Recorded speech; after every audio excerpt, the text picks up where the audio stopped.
Magandang umaga po sa inyong lahat. Tayo po munang magkape at pandasal. Si Bishop Chito Tagle po ito ng Diocese ng Imus, Cavite. Atin pong pagnilayan, pagandahin mo ang buhay ng iba. Hindi masama na pagsikapan nating pagandahin ang ating sariling buhay, pati na ng ating pamilya. Gusto natin ng masarap na buhay, hindi mapait. Gusto natin maaliwalas na buhay, hindi madilim. Pakiusap ko po sa ating lahat na samantalang pinagbubuti natin ang sarili nating buhay, ganoon din sana ang ating sigla upang mapasarap at mapaliwanag ang buhay ng ating kapwa at bayan. Kung mayroon tayong kahit kaunting magagawa upang gumanda ang buhay nila, gawin natin.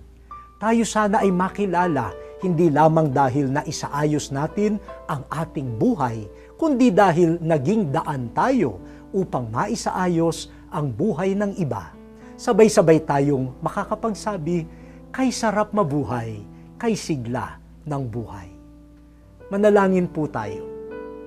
O Diyos, buksan mo po ang aming puso sa aming kapwa at bayan. Maging asin at liwanag nawa kami, hindi lamang sa aming sarili, kundi para sa iba. Amen.